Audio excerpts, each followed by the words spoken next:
I'll announce the speaker, but before I announce the speaker, I'd like to share with you something that I just came across, and I find it an interesting quote because this is the first time I've seen it. Probably those of you that read more widely have already recognized this fact, but this is in the intelligence report from the Southern Poverty Law Center, which if you don't know about the Southern Poverty Law Center, you should. I say should. This is the quote from the editorial. A recent study by noted terrorism expert Peter Bergen and the New American Foundation found that Muslims and non-Muslims were just as likely to cooperate with authorities by tipping them off to plots. And it specifically rejected New York Republican Congress member Peter King's 2011 claim that most Muslims wouldn't help police. And I think that's a really important thing to bring into the conversation. Now I'd like to introduce our speaker who's going to speak on the subject of Islamophobia, Zahra Billoo. She's Executive Director of the Council of American-Islamic Relations in San Francisco Bay Area. They have a chapter.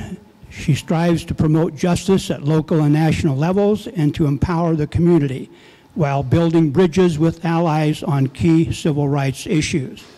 She is a 2010 recipient of the San Francisco Minority Bar Coalition's Unity Award and a 2011 recipient of the South Asian Bar of Northern California's Public Interest Attorney of the Year Award. And this session will enable participants to better understand anti-Muslim hate, frequently referred to as Islamophobia. The workshop will highlight challenges facing American Muslims in recent years, as well as the various factors that contribute to the targeting of Muslims and other minorities alike, including government policies and the media. But we know that terrorists are not necessarily discriminating, since they sometimes take a person who's wearing a turban as being a Muslim rather than a Sikh. With that, let me give you our speaker with a good hand.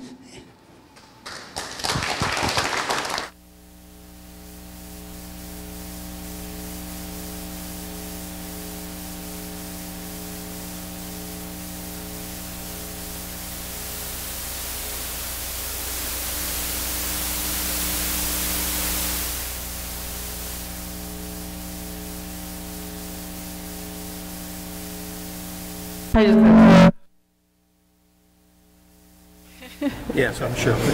Try it now. Oh, wait a minute. Shoot. What's wrong? The batteries. Oh. Okay. So we'll go until the battery dies. And now I think you need to turn me down a little. Okay. Can folks in the back hear me now? Yes. Okay. Thank you so much for having me. My name is Zahra Billoo. I'm the Executive Director of the San Francisco Bay Area Office of CAIR, the Council on American-Islamic Relations. I'm going to talk to you about three things today, and the idea is to cover sort of some really broad issues, because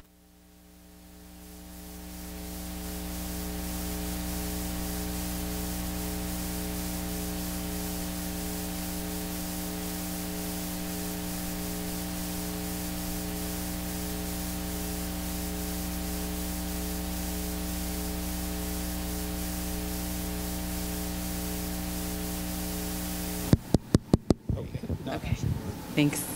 Sorry. No, no worries. So, by a show of hands, how many of you here know a Muslim in a personal capacity? That's good. That's really good. I assume the rest of you either don't know one personally or maybe have never even met one. And so some of what I'll talk about to start off with is what Islam is and who Muslims are, not for the purposes of proselytizing, but rather for the purposes of familiarity. And the reason I do this is because I'm terrible with statistics. Like I always tell my audiences this, I am so bad at numbers. But the one number for some reason that sticks with me is my mom's phone number. And because, you know, I call her during emergencies and when I need money. Okay. And then the other number that I remember is a number from a 2010 Time magazine study. And that is that over 60% of Americans have never met a Muslim. That's not true for this room, where a number of hands went up, but it is true sort of when we take an average across the United States, or even when we look at other parts of the Bay Area like Antioch and Concord. I meet people frequently in San Jose and San Francisco who have never met a Muslim and are surprised that I'm a Muslim, that I speak English, that I can communicate with them. And so we go over some basics just to make sure folks know who this community is. And we have a lot of conversations internally in the Muslim community about why it's important to do that. When we talk about Islamophobia, which we'll do shortly, one of the things that comes up is there is malicious anti-Muslim sentiment, right? People who are willfully spreading hate and fear-mongering, and then there are others who are fearful because they don't know. They've never met a Muslim, they don't know what this religion from the East is, and frequently what they see maybe seems strange to them or out of context with their culture, and so it's important for us that people have a general familiarity with the religion. So there are 1.5 billion Muslims in the world. It is the fastest growing religion. 1 in 4 people in the world identify as Muslim. In the United States, about 5 to 7 million people are Muslim, depending on who you ask. Those estimates range from about 3 million to 12 million, so we take a conservative guess, about 5 to 7 million, somewhere in the middle. There are about 250,000 Muslims in the 9 Bay Area counties, with about 1 million across the state. And so California's got one of the highest populations of Muslims. A common misconception about Islam and Muslims is that the majority of Muslims are from where? The Middle East, right? That's a common thing. So the majority of people in the Middle East are Muslim. But there are other religions in the Middle East, like Judaism, like Christianity. There's sort of a growing trend of even atheism in the Middle East. However, the majority of Muslims are not from the Middle East, right? The largest Muslim majority country in the world is Indonesia, and I believe the second largest is actually India. And so that gives you a sense of where these people are coming from and where the communities are. Muslims in the United States have been here since the founding of its country. Something that I was surprised to learn as a young adult was that about 1/3 of the people who were brought over during the slave trade are believed to have been Muslim, because they were kidnapped from Africa, where there was a growing Muslim population. Many of them, I would say most of them, lost their religion as a result of the harsh conditions of slavery, because as we know, slaves were not allowed to read, they were not allowed to write, they were not allowed to congregate, they were not allowed to marry people of their choices. And so by the time there were 2nd and 3rd generation slaves, they either had no religion or had been forced to adopt the religion of their owners. We saw, however, a resurgence of Islam within the African American community during the 50s, 60s, and 70s with the rise of the Nation of Islam. Through Malcolm X and then the famous boxer Muhammad Ali and a number of others, people frequently left the Nation of Islam to come over to mainstream Sunni Islam, which I'll talk about shortly. In addition to the African American community, which makes up about 1/3 of the American Muslim population, another third is South Asian, and people from South Asia came over as our immigration laws continued to change it, and to this day continue to change in terms of how we interact with countries over there. So as an example, my parents came over during the 70s when there was a huge desire to bring over educated people from other parts of the world. My mom frequently tells me that she was handed her green card at the airport and really didn't even know what it was. Compare that to today, where it can take you 10 to 20 years to get into the country, and then even longer to get that green card. There were people who came over from the Middle East as well, and so the Middle East immigration has been going on for well over 100 years. And the thing that I highlight about Middle East immigration is that when people first came over in the early 1900s, there was this desire to be identified as white, because there were numerous legal privileges that were only available to people who were legally considered white. And so there was actually litigation where people were going to court saying, no, we should be considered white, right? And it's fascinating that there was this desire to identify with one ethnic group. Fast forward 100 years to 2010, and the Arab American community launches a write-in campaign for the census. Because what happens when we look at statistics in the United States, we actually don't know how many Arab Americans there are. There are some estimates, but the census won't give us those numbers, because everyone that's Arab American has been classified as white for the last 90 years. And so there was this movement to say, we need to write it in, we need to get real numbers about who this community is and where they are. So when we look at American Muslims, 1/3 are African American, 1/3 are South Asian, and then another 1/3 are identified as Caucasian. And the reason for that isn't because there is what you and I might consider a 1/3 Caucasian population, but because of the Arab population, which is frequently counted as Caucasian. And then there's about 10% other, with a growing Latino population, and so more and more Latinos are converting to Islam. And so that's sort of who American Muslims are. What is Islam? How many of you are familiar with like a general sense of what is Islam? Okay, good. That's a lot of hands. So I'll go through this really quickly. So hopefully some of it will be news and maybe a lot of it will be refresher. Islam is considered an Abrahamic religion within the monotheistic tradition, right? So Muslims believe in one God, and it's an Abrahamic tradition because it is believed to have been revealed to the Prophet Muhammad, who followed the traditions of the prophets Adam, Abraham, Moses, Jesus, right? So Muslims believe in all of the prophets that came before Muhammad.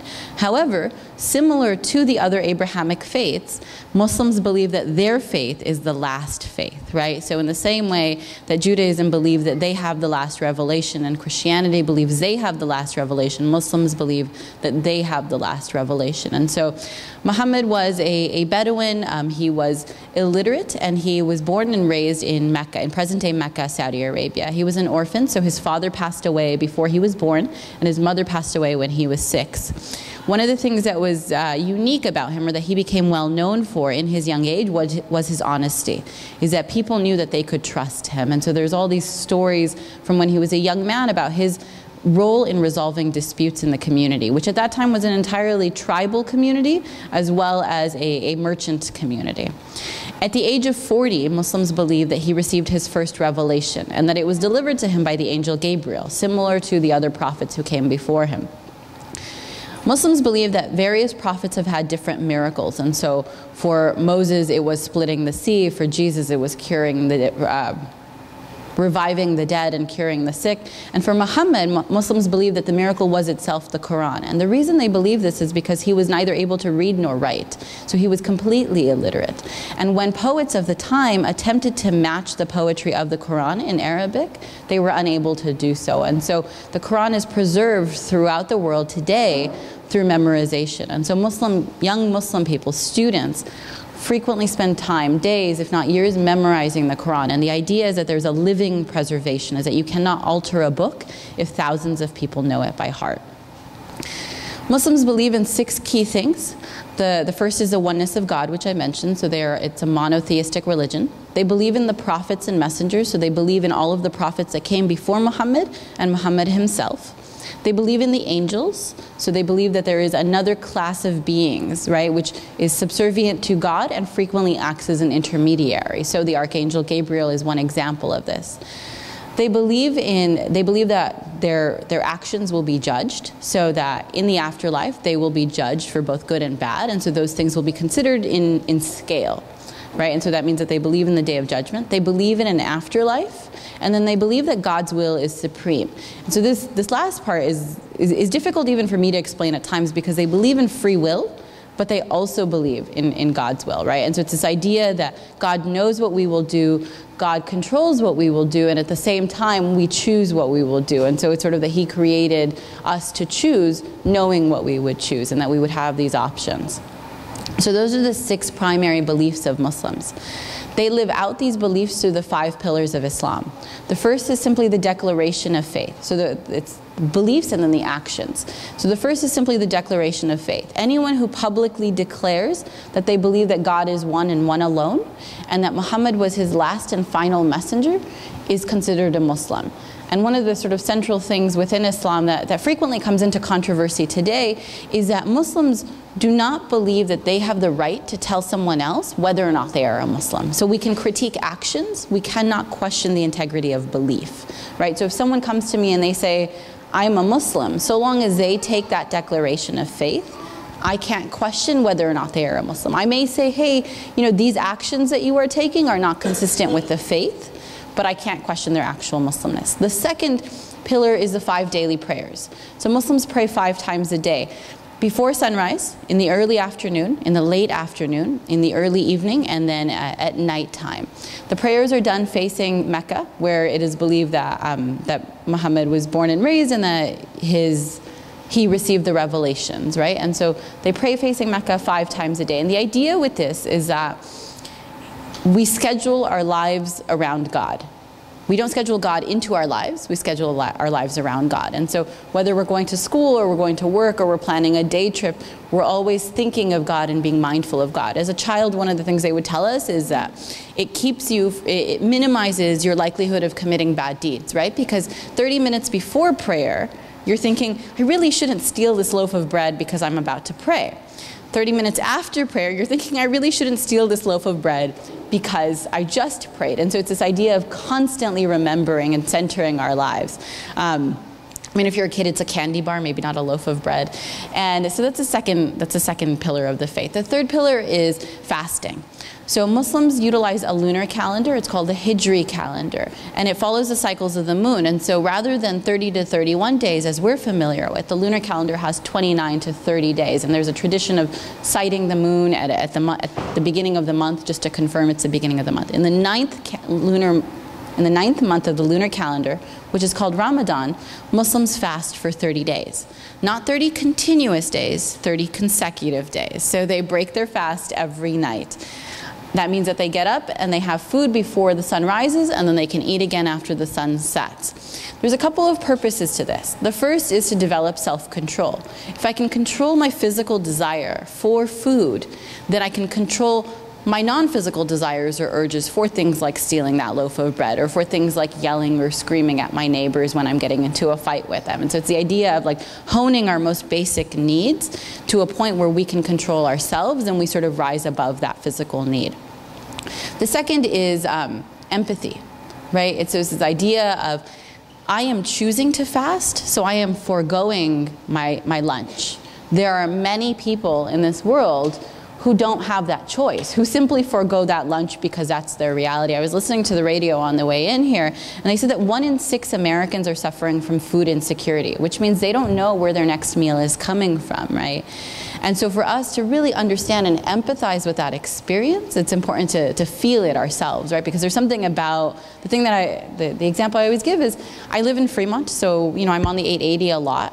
And there's something about hunger pains on the 880 in rush hour that really teaches you self-control and empathy, because you can't yell at the next car, right? And you also can't stop to get food. And so it's this idea of developing empathy.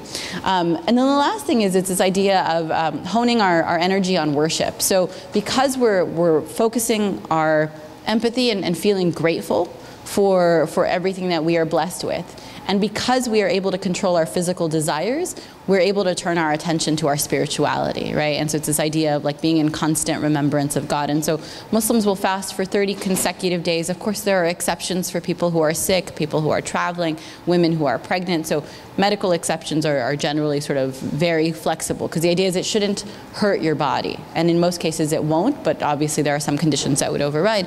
They gather every night for food. I tell people it's sort of like Christmas times 30, because it's like a family meal every night, and you're so grateful for the food. I mean, the first couple of days, you spend the entire day thinking about what you're going to have for dinner.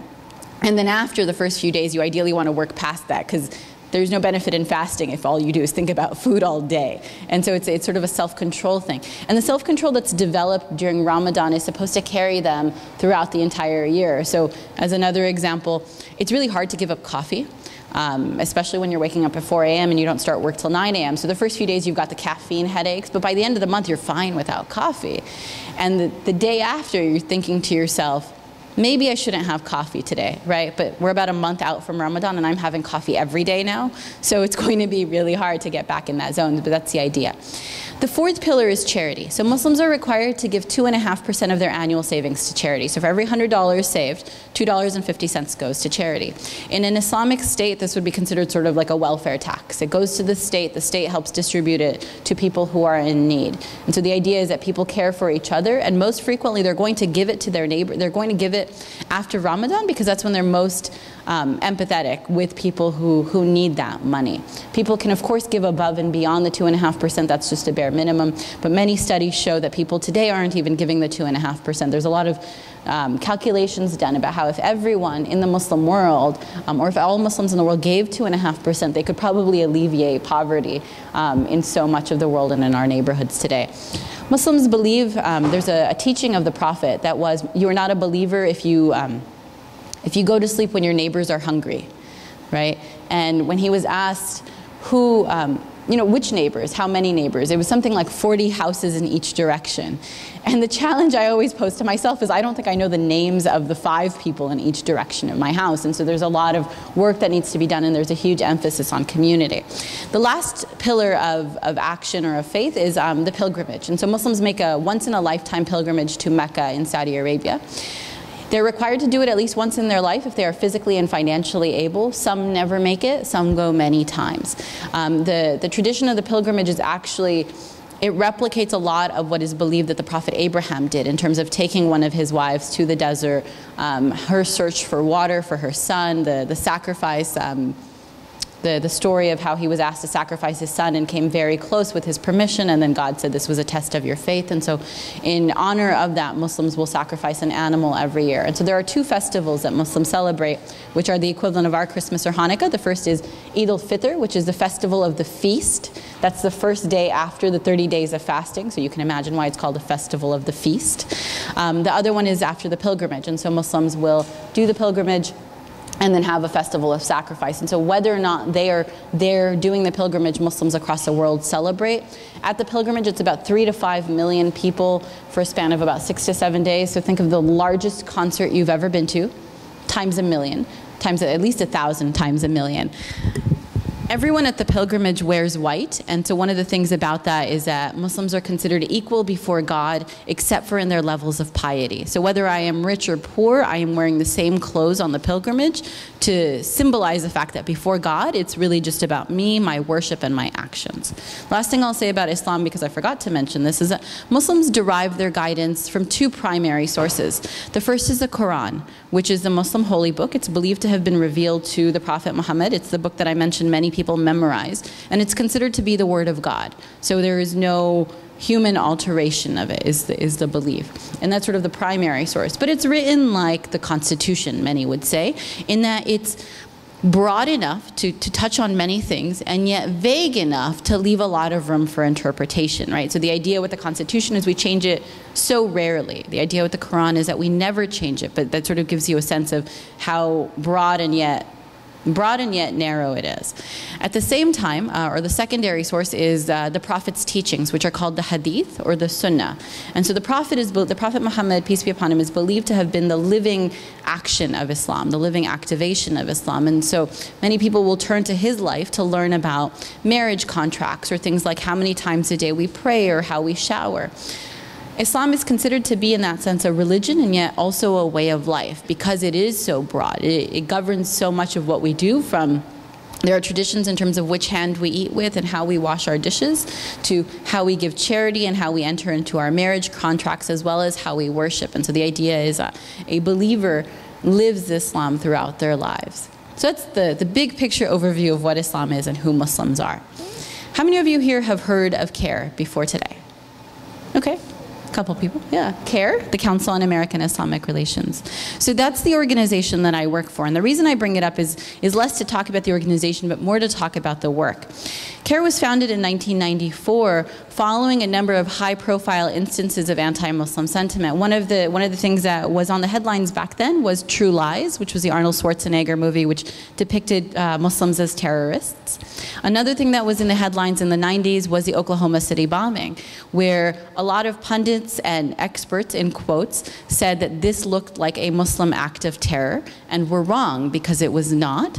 There were also other things like Nike. Nike put out, it was like a shoe, because Nike puts out shoes, that's what they do. And one of the logos on it for Nike Air looked like it was written similar to the way the word Allah or God is written in Arabic, which offended a lot of Muslims. Whether or not it was intentional was one thing, but there was also sort of a concern from the Muslim community about how do we exercise and mobilize grassroots power when something offends our sensibilities? Like how do we show that we are also an important consumer body? And so there were a number of sort of these types of things. Prior to the 90s, there was a lot of anti-Muslim sentiment during the 70s with the Iran hostage crisis. And then again, you know, as we have been at war in the Middle East over time and in different iterations, it has manifested with anti-Muslim sentiment in the United States. So CAIR was founded in the 90s to address a lot of these needs. Prior to 2001 and the 9/11 terrorist attacks, there were only 8 offices across the country. From 2001 to 2003, that number of offices grew exponentially, so there were now 32 by about 2003 and 2004. They've scaled down a little, so there's something around 30 these days. But the organization's mission is to promote justice, empower American Muslims, and enhance the understanding of Islam. The bread and butter of the organization's work is providing legal aid and assistance to people who are suffering civil rights violations. And so when we talk about anti-Muslim sentiment as a phenomenon, what happens is it manifests in terms of the civil rights of everyday Americans being violated. And we believe as progressive activists that irrespective of whether or not I agree with someone's religion, someone's faith, someone's lifestyle choices, that they have a right to be treated with dignity, with respect, and that they should be accorded the same rights that all other Americans are. And so some of the key issues that we're seeing and we're working on include school bullying and school harassment. This has actually been propelled to the headlines nationally, not because of the Muslim community, but because of the LGBT community. There have been a number of LGBT youth who have committed suicide in the last few years because the harassment has been so severe. One of the other things, LGBT youth, and then I think the other type of youth that have committed suicide are young girls who are being harassed, right? So there's a story out of Saratoga with, I think it was Andrea Pritchett, it was her name, and she was, she was assaulted and I think raped, and then it showed up all over social media, and the pressure was so intense that she committed suicide. But what that's done is highlight the problems that youth are facing across our country from various backgrounds. When I was younger, we were told that bullying was sort of normal, that it was a rite of passage, that it would make us stronger. And sometimes we were told, and you should hit the kids back, right? Like you should stand up for yourself. That doesn't work these days, because with social media, as pervasive as it is, bullying has taken on a whole new level. You can't escape bullying when you come home because it's happening on Facebook, because people are texting it to you. You also can't hit back because of the increased criminalization of youth. It's not unheard of, particularly in inner city schools these days, that if you hit back to defend yourself, that they're going to call the police onto campus. And if you're 15, you might end up in jail looking at like potential charges, including bringing a deadly weapon to school. We worked with a youth who brought a club, you know, the thing that you lock the steering wheel on your car with, because he was getting beat up every day, and he brought it to school to defend himself. He had nowhere to turn to, he didn't know who he could turn to for help, and he brought that, and he ended up being arrested and facing serious charges for bringing a weapon to school. And so our traditional model or our traditional approach to bullying isn't working. And at the same time, xenophobia is increasing across the country. We see that as we'll talk about Islamophobia, but also as we talk about homophobia and then the anti-immigrant sentiment that we're seeing. And so as things like Fox News proliferate our consciousness, unfortunately they also proliferate school grounds. And so we work with young Muslim students who have been harassed or bullied, because they too have a right to feel safe at school, and their teachers have a legal responsibility to protect them. We work on employment discrimination cases, and so for example, right now we are actually in litigation against Abercrombie & Fitch, which is a retail company that has a history of discriminating against people of color, against, these days they're in the news for discriminating or excluding plus-size people, so they got a lot of flack for only carrying up to size 10, because anything over a size 10 is not considered cool by Abercrombie & Fitch standards. They've been sued for discriminating against disabled people. There was a story out of London where there was a woman with a prosthetic arm, and they refused to give her the job as a model. They insisted on putting her in the back room as a stockroom employee. And then they've been, in our case, in the news for discriminating against people of faith. And so we're representing a young woman who sued them because she wore a headscarf to work. She wore that headscarf to work for 4 months. And someone, not at the local store but at the district level, saw her, reported her to headquarters, and she was immediately fired. The law requires employers to provide reasonable accommodation for people who have disabilities, who maybe need a religious accommodation, so long as it doesn't cause them an undue hardship, so long as it doesn't cause the employer an undue hardship, right? And there's supposed to be a negotiation process that happens where the employer says, well, I can do this, and the employee says, well, I can do this, and they try to find something in the middle.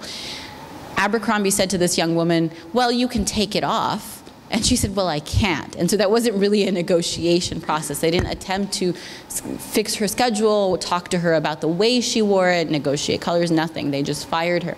And so we're suing them. But one of the things that we're seeing is that employment discrimination against Muslims continues to be a problem according to the Equal Employment Opportunity Commission statistics. And so we work with young people and people who are not so young, people who are facing issues on the job.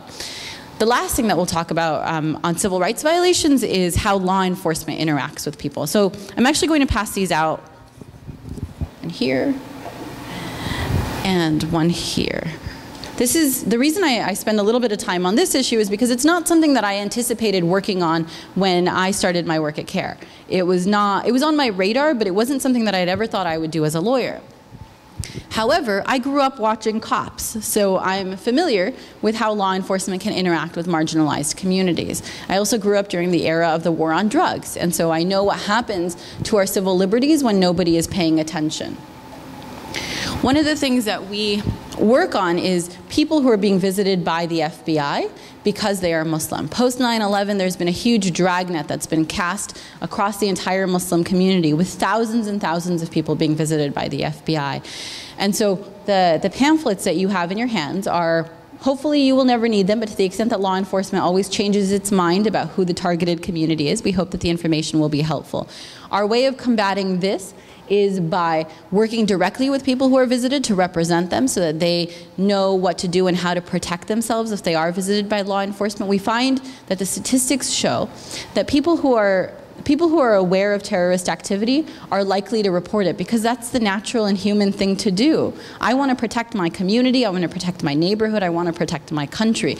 And at the same time, what's problematic is going to every Muslim as if they all know about some sort of terrorist attack. Until 2010, there were statistics that showed that the majority of terrorist activity was still not happening by Muslims. That a lot of that is the media proliferation of the idea of terrorism, right? Is one of the more recent examples is, I believe it was the man who shot Congresswoman Gabrielle Giffords, has still not been called a terrorist. Instead, we're looking at his mental health and we're looking at what may have caused it. But the Boston bombers, right, who were also terrorists, right, are being called terrorists. And so there's this inconsistent application of the word that leads many of us to believe, myself included at times or prior to doing this work, that the majority of terrorism was coming from Muslim people who didn't have a sense of what their religion was and what the law was. That's what we work on. And the way we do that is through direct services, through community education, right? So talking to organizations like your own so that you know what's going on, because we can't just be preaching to the choir, but also talking internally because it's so important for marginalized communities to know what their rights are. Working with the media because frequently these problems are occurring because of what mainstream media is telling us, what people are hearing from groups like Fox News and sometimes even NBC and CNN. And so engaging them, right, is that it's important for us to say, you need to have Muslim voices to talk about who this community is. And then working with elected officials to ensure that the policies that they are actually moving forward are reflective of the needs of their constituencies. And so we were really excited, for example, that just this week the FBI announced that they will be tracking hate crimes that target Sikh Americans as well. And so for a long time, what was happening was that Sikh Americans who wear turbans but are of a different faith were being mistaken for Muslim, were being targeted for hate crimes, but they were never being counted. And so there was sort of this movement within that community of like, our victims at least deserve the dignity of being a number. And so working with elected officials to move forward progressive change like that. So that's who the Muslim community is and what Islam is and what our work is. I'm going to go through this part quickly and then we'll open it up for questions if that's okay. A lot of our work is guided by the narrative of Islamophobia. And so I mentioned the anti-Muslim sentiment existed pre-9/11. However, it definitely went through the roof post 9/11. And it's unfortunate and at the same time to be expected based on what we know about how people who were alleged to be communists were treated during the Cold War, how people who were Japanese or looked Japanese were treated during World War II. And so when there are times of national catastrophe or war abroad, fear definitely governs. So what is Islamophobia? Islamophobia is defined by CAIR as a closed-minded prejudice against or hatred of Islam and Muslims. It's a new word I think it's been around maybe 5 to 10 years now. And the idea behind developing the word was that we needed something that could quickly encapsulate the issue that we were working on. Rather than sitting and saying, well, we work to combat closed-minded prejudice against or hatred of Islam and Muslims, we needed to be able to just say Islamophobia. We needed a word that maybe had similar weight to homophobia or anti-Semitism, right? To say that this is a problem, this is how we're talking about it, this is how we're naming it, because we can't challenge it if we're not naming it. We recognize that it's not a perfect word. I mentioned earlier that there are 2 types of Islamophobia as I see it. The first is malicious Islamophobia, intentional Islamophobia, and then there is another that is simply driven out of fear. And so that's a very nuanced conversation that we have to have. And yet sometimes we need simple words to start nuanced conversations. An Islamophobic act is one that's directed against Islam or Muslims in general.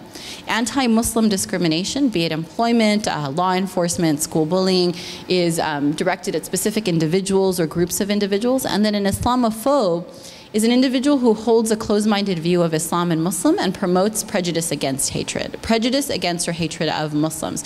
And so these are the people who actively promote anti-Muslim sentiment.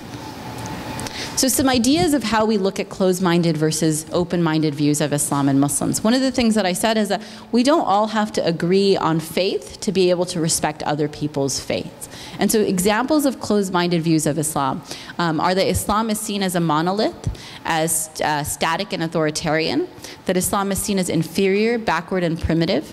Compare that, however, to Islam is seen as diverse and dynamic with substantial internal debates, that Islam is seen as different but equal, and that Muslims are seen as sincere and genuine. And so we compare the two because on the open-minded side, we can have open and honest critiques and conversations about Islam, why some people may choose Islam, others may not, and what are some of the problems in the Muslim world. On the closed-minded side, we blame all Muslims are the same, all Muslims are not sincere when they're talking to us, and so we like to make that distinction. So where are we today? One of the things that came up is how Islamophobic is the United States. When I was introduced, there was a reference to Congressman Peter King's hearings, which happened a couple of years ago, and looked at the radicalization problem within the Muslim community. These were incredibly problematic hearings, 1, because they happened at a congressional level, 2, because they targeted a singular faith, right, as opposed to all faiths, and 3, because they weren't done in consultation with the broader American Muslim community. How do you talk about a community and the challenges it might be facing without actually engaging the community? There are also some pictures on the screen about Burn a Quran Day. Some of you may remember the pastor in Florida, Terry Jones. He had the funny mustache that made him particularly distinguishable. And you know, he continues to burn Qurans just for the sake of offending and sending his message in a way that nobody's listening. And the thing that comes to mind for me about this is that as Muslims, we talk a lot about wisdom in the way we deliver our message. So let's say I found a faith incredibly offensive and I wanted to, raise awareness about it. I don't know how effective I would be if I were to take that faith's most holiest book and burn it as a public show. And so there's also, I'm not going to pay for him, but I think he needs a consultant and some media advice about how best to send his message. So the question that we ask is, America Islamophobic? And the general sentiment that we have internally is that no, America is not Islamophobic. The revulsion that most Americans express when they see these things is indicative of the fact that we have made progress, that people are understanding and they recognize Islamophobia where they see it. That's not to say that they don't have questions or concerns or that everybody agrees with it. Overwhelmingly, people talk about Terry Jones as a joke. People understand that Congressman Peter King's hearings were reminiscent of the McCarthy-era hearings, and so those things exist. So, in terms of timeline, one of the things that we highlight is Islamophobia existed pre-9/11. It jumped post-9/11, but around 2008, it actually started to level off, right? Is that things were slowing down, people had some distance from 9/11, and so they were able to say, we understand what Islam is and who Muslims are. So about 2008, it starts to level off. However, one of the other things that we see is that post the Obama election, right? So after his 2009 inauguration, the tone in the country changes. It becomes really angry. We see the rise of the Tea Party. This is not this is not just a Muslim thing, it's also, for example, a healthcare debate issue and a gay rights issue, is that the tone in the country changed as we saw our first black president. And many of us have said that there were two problems with President Barack Obama. The first is he was black, and the second is he might have been a Muslim, right? So we can't say anything about his skin color, because we are now at least further along in that conversation that we're not going to attack him for being black. Oh, I apologize. The third problem was he may or may not have been an American, right? And he proved his Americanness with a birth certificate, because you can prove a positive, you can prove an affirmative. I say I'm an American, let me produce that birth certificate. The third problem was he may or may not have been a Muslim. You cannot prove a negative. He says he's not a Muslim. He celebrates Christmas. He drinks alcohol. He eats pork. He says he loves Jesus Christ. That's 5 things that make him somewhat distinct from the mainstream Muslim community, and yet he cannot prove that he is not a Muslim. And so many have said that this is one of the reasons that the tone changed, right, is that you saw Islamophobia come up again. In 2010, we saw the rise of Park 51. Actually, so just a couple of things here. So in 2009, found a coffin on his front lawn that was related to the healthcare debate, that there was a surge of white supremacist activity across the country. There was a resurgence of anti-government militias, and the NAACP reported that the Tea Party has given a platform to anti-Semites, racists, and bigots. Media coverage also sort of started to shift. So according to a recent poll by Gallup in 2009, a research firm that monitors found that Islam is not the only religion that is Islam is not only the religion that is most frequently mentioned on television, but also a significant share of that coverage is negative. 36% of statements in the media about religion refer to Islam. The tone of media coverage of Islam was negative 40% of the time, while statements about Christianity were negative about 20% of the time. So think about that. 5 to 6 million Muslims in the United States, right? Far less than 10% of the population, and yet over 40% of negative coverage. Media Tenor found that 2/3 of the television coverage about Islam associates Muslims with extremism. And so this goes back to some of the media work that CAIR does, is in addition to providing Muslim voices when there are questions about terrorism, it's important for us to just show that Muslims are doctors, Muslims are teachers, Muslims are winning spelling bees. I would say that South Asian kids tend to dominate the spelling bees these days, and yet we're not talking about their faith or about their cultural practices that enable them to study so hard that they continue to win these spelling bees. I'm still bitter about losing my spelling bee as a child. I always wonder what would have happened had I won.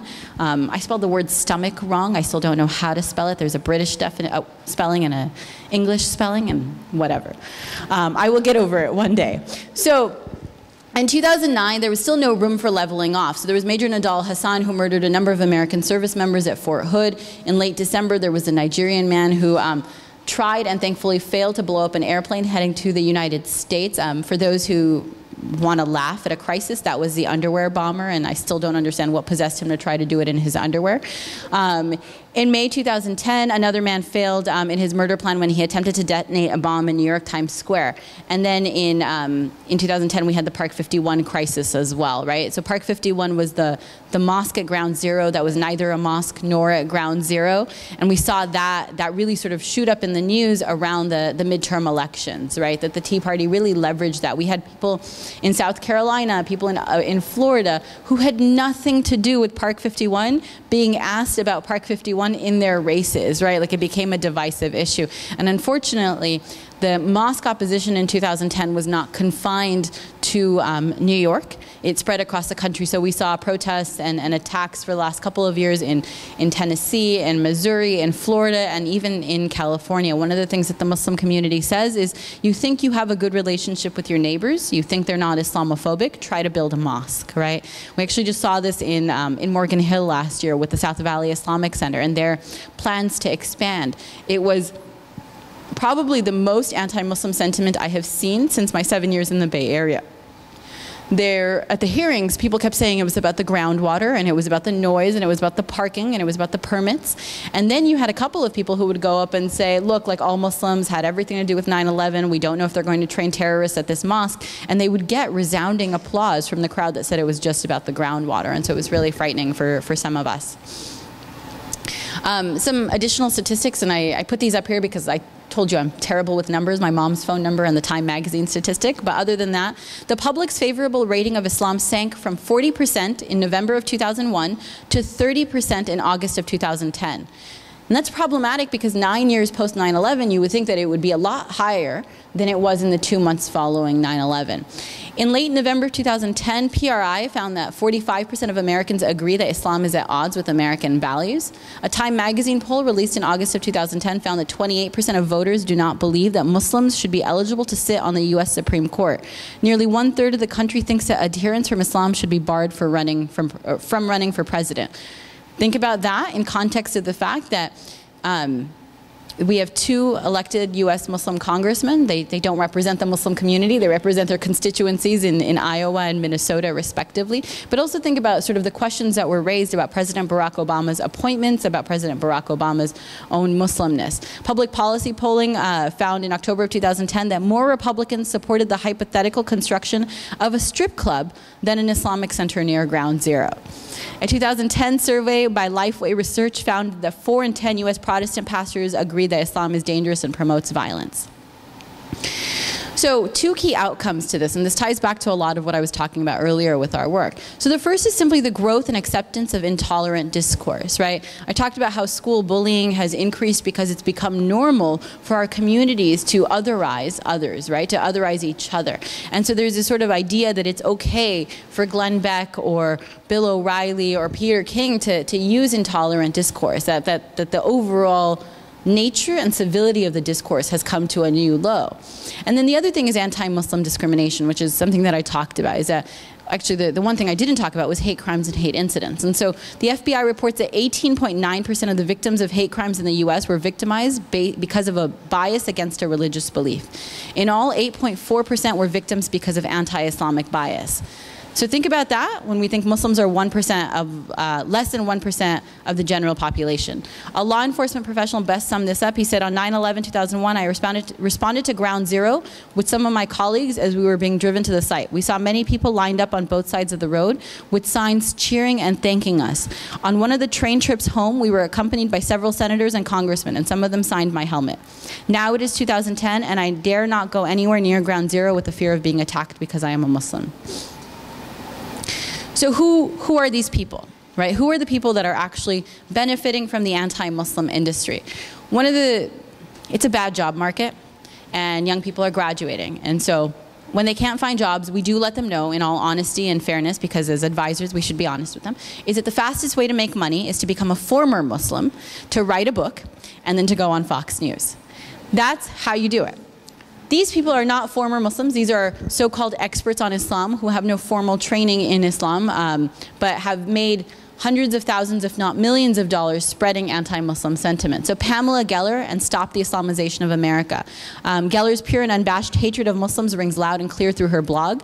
Geller is actually known in the Bay Area for placing lots and lots of bus ads. I don't know if any of you have followed the controversy around Muni bus ads in San Francisco. She placed bus ads last year calling, she said, in the war between the civilized and the savage, support the civilized, support Israel, defeat jihad. That was one bus ad, as if to imply that anyone who opposes Israel is a savage. It was also problematic because of the historical racist usage of the word savage. Question? Oh. Yeah, well, I'd like to see that question start. Okay, sure. Sure. So I'll actually just leave these names up. The one thing that I'll also add here that I'll highlight when we talk about terrorism is that Osama bin Laden is also someone that has been highlighted by CAIR as promoting Islamophobia. And I know he doesn't think he's promoting Islamophobia, one, because he's at the bottom of the sea, but two, because he thinks that he's furthering his political cause. And yet at the same time, we see him as feeding into a lot of these questions, right? That this is what drives the fear. I'll actually stop here because there is time for questions, so please, yes. Okay, so for those who haven't been here before, I bring a microphone around. There's somebody trying to keep track of the rate at which hands go up. A few people have already said they before I even got the mic. But be sure to keep your comments short and ask a question for sure. Okay, and if I come and tap you on the shoulder, it means you're going on too long for sure. Okay, now Sandy, who was the first one? Okay.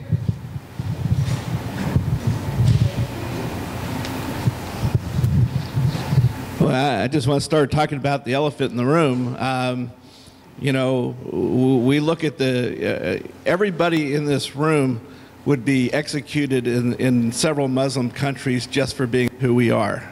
You know, these aren't Muslim radicals or outliers. These are the governments of the country. You know, many countries execute atheists. I would be executed as a pot smoker. Several people here would be executed for being gay. So, you know, we don't really feel good about a religion that basically represents that and not, you know, I know that, you know, you may try to separate, you know, some Muslims from other Muslims, and I'm not afraid of Muslims in San Francisco because people live by American values here, which is not to kill each other. But, you know, most of the Muslim world, you know, Iran, you have Iraq, you got Sunnis killing Shia, you know, Al-Qaeda killing, you know, the Muslims are slaughtering other Muslims, let alone everybody else. So we should be afraid, shouldn't we? So thank you for asking that question. I agree it is frequently the elephant in the room, but that's not because I don't want to talk about it. So the short answer is that Islam has, when I talked about it being a way of life, Islam has a judicial system in place. The majority of American Muslims would argue that there is nowhere in the world where it is being correctly implemented. So when we look at the time of the Prophet, peace be upon him, executions were minimal, right? They were, I would say, arguably more disliked in Islam, and I'm not talking about the Muslim world, in Islam, than they are today in the United States, right? Is that unfortunately, execution is a human rights violation in most cases. I don't know of anywhere in the world where I would say that execution is legitimate, that it is done with a proper standard of evidence. And so I agree with you that it is incredibly problematic that many of us would have our lives at risk if we were doing what we are doing anywhere else in the world. So I make the distinction. No, absolutely. That's why I said many of us. I said many of us, myself included. And so I make the distinction between Islam as it is taught, as the religion exists, versus as it is practiced, right? And that's true for many of the sort of nuanced issues that we look at in the world. Unfortunately, governments like Saudi Arabia, governments like Iran, governments like most of the ones in the Middle East have for a long time, except for Iran recently, have been propped up by the United States. And so I would say there's sort of this longer problem and discussion about how we're facilitating dictatorships and human rights violations in these countries by funding them. Saudi Arabia can do whatever it wants without any fear of repercussion because the U.S. protects it, right? The people of Saudi Arabia and Muslims in the United States are not fans of that country or its practices. Does that? Well, yeah, I want to try to, I sort of agree with some of what Mark said, but I'd like to make it more personal and get away from things like execution and state-sponsored.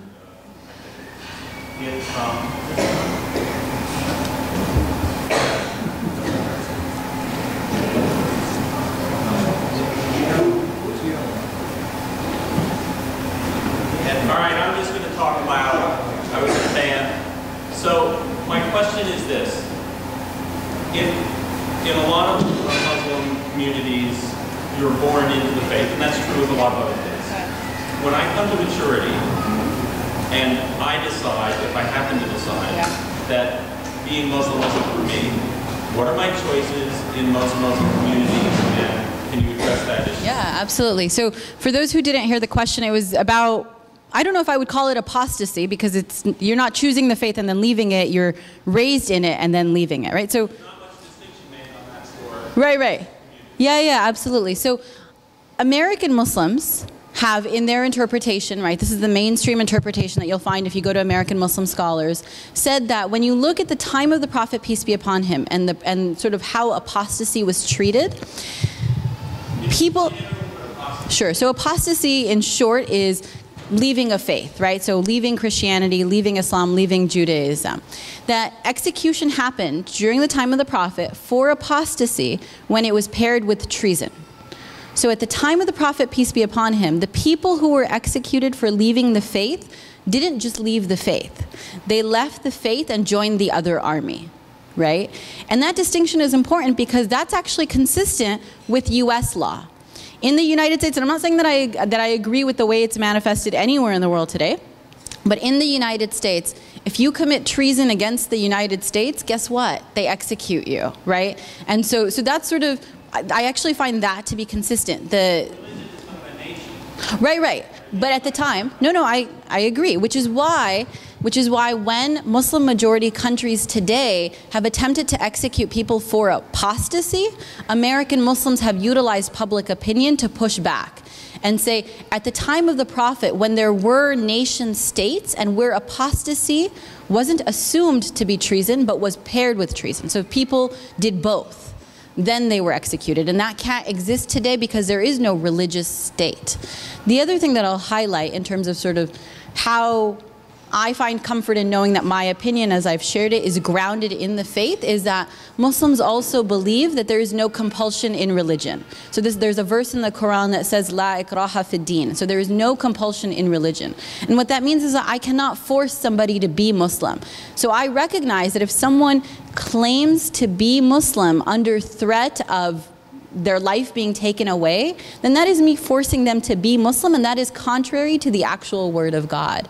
And so I'm not attempting to sugarcoat it. I agree it's a problem and that people are threatened with capital punishment in parts of the Muslim majority world is frightening. My interpretation is consistent with the American Muslim majority opinion and is also inconsistent with the governments in parts of the Muslim world which are not democratically elected. So I don't know that we have a sense of gauging what the majority opinion is. Okay, I just want to let everybody know we have an extra 5 minutes, so. In slide 1, a young man is shown with his forearm tied firmly to a block of wood.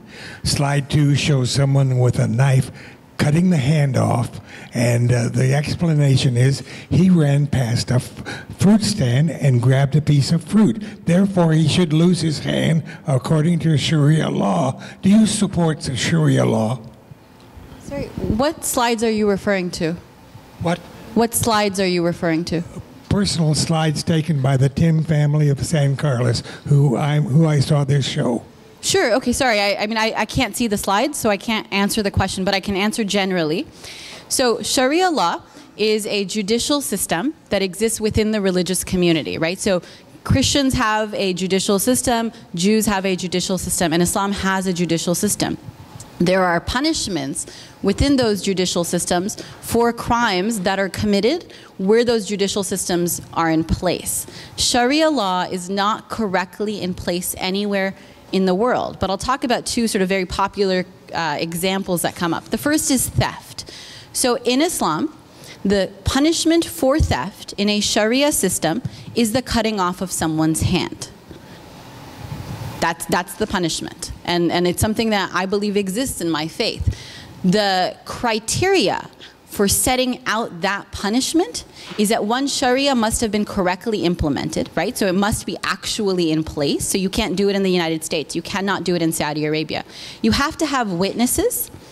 The theft could not have happened because of poverty, and poverty generally cannot exist. So if I am stealing an orange to feed myself because I have not been fed, because I don't know where my next meal is coming from, then the state is not permitted to cut off my hand. To do so would itself be a violation of God's law, right? And so think about that in the context of today, where we do, or we did until recently, send people to jail for 25 to life for their third strike, which was frequently for stealing food.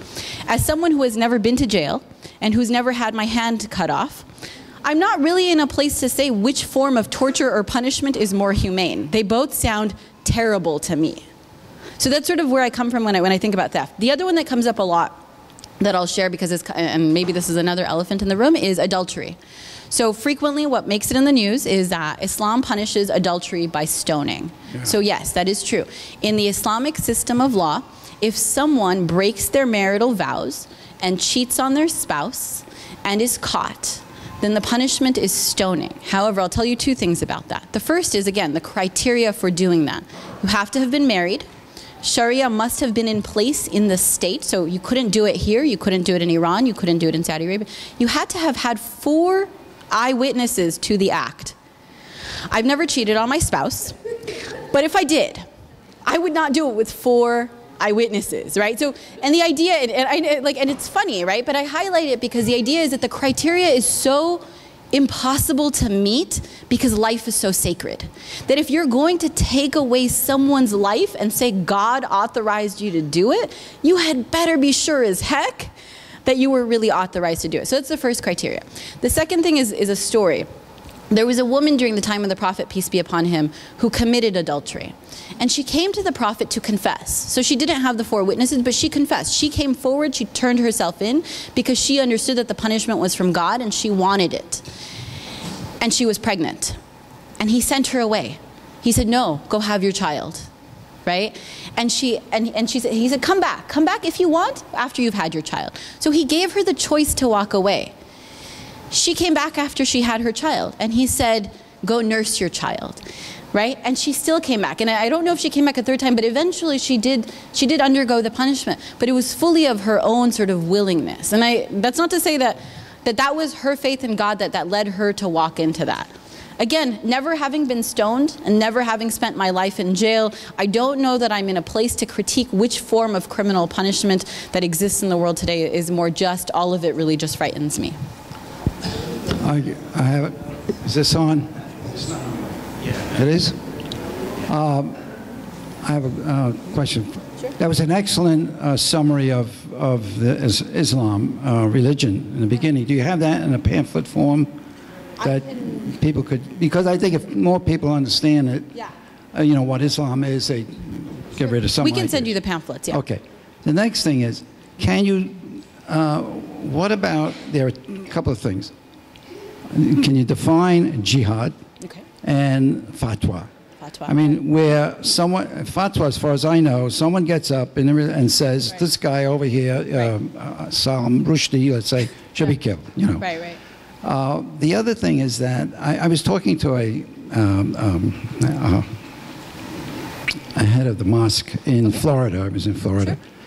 And I said, how come we don't hear people from the mosque or Islam standing up and saying these bombings or murders or whatever it is are terrible things? I hear we hear nothing. He said, well, he gave a 4-hour interview to a reporter and they gave him 3 sentences in the newspaper. Now, I don't know how true that is, but my perception is that I hear nothing from the Muslim community condemning some of the terrible practices that are going on in the world. Is that true? And if so, why? So I define jihad in English as one word: struggle. That's it. It is struggle. More complex definition is struggle for God, struggle for goodness, struggle for betterment, right? And so there was actually a campaign on Muni buses in San Francisco called My Jihad. And the idea behind the campaign was to reclaim the word from Muslim and non-Muslim extremists alike. Jihad does include armed struggle, right? So it does include self-defense. If I am attacked, I have a religious obligation to protect myself, to protect my home, and to protect my family. Jihad does not include offensive struggle, right? And for most American Muslims, it includes things like making it to work on time, making sure that our families don't have food insecurity, engaging with our elected officials. So it's this idea of we struggle and we work hard to do what God tells us to do. And that includes self-defense, so I'm not going to cherry coat that or sugarcoat that, but it also includes things like making sure my 40 neighbors in each direction don't go hungry. So that's jihad. We recognize that it's been hijacked by Muslim extremists who want to say that all terrorist attacks that they engage in are jihad. It's also been hijacked by non-Muslim extremists who would have us believe that it is armed struggle and armed struggle alone. So that's jihad. Fatwa is a religious edict. So that's it. It is not a fatwa is a religious edict. So a religious ruling. It is not a religious ruling for death. It can include religious rulings for death where appropriate. And that's not, I would tell you that the Salman Rushdie fatwa is obviously not appropriate, right? Because there is no compulsion in religion and I believe in the freedom of press. But any religious ruling, so that might be I want to buy a house and I don't know if I should get a mortgage from Wells Fargo because I don't believe that interest-based mortgages are good for our communities or are permissible. So I might get a fatwa about whether or not I should buy a house, right? Fatwas are governed by the individual circumstances. So a fatwa in Mauritania is not going to apply in California when we're talking, for example, about women working or about how to engage with our elected officials, that there's always going to be different circumstances. And so there's an entirely rigorous process by which someone is accredited to give a fatwa. On condemning terrorism. So I've been condemning terrorism since pre-9/11, right? That it was clear to me that violence allegedly in the name of religion against innocent men, women, and children, in the name of capitalism, in the name of communism, in the name of our country, are always wrong. I've been doing that since pre-9/11. I've been doing it since 9/11, right? So it's sort of like a regular part of my work. And I personally am at a place where I'm thinking, you know, I've been doing this for over a decade now. I'm kind of tired of condemning terrorism. And yet, one of the things that my colleagues always remind me is that many people have never heard the condemnation, and so we continue to say it. We continue to say it, and I think that what we look for is opportunities like this so that you can hear me say, I condemn terrorism. So because it wasn't a part of my presentation. I wasn't talking about terrorism. Okay. Okay. That's fine. Thank you for the advice, and I hope that you'll pass on to others who ask that you have now heard a Muslim condemn terrorism. But we're trying to do it as much as we can. All right, let's thank our speaker, and remember that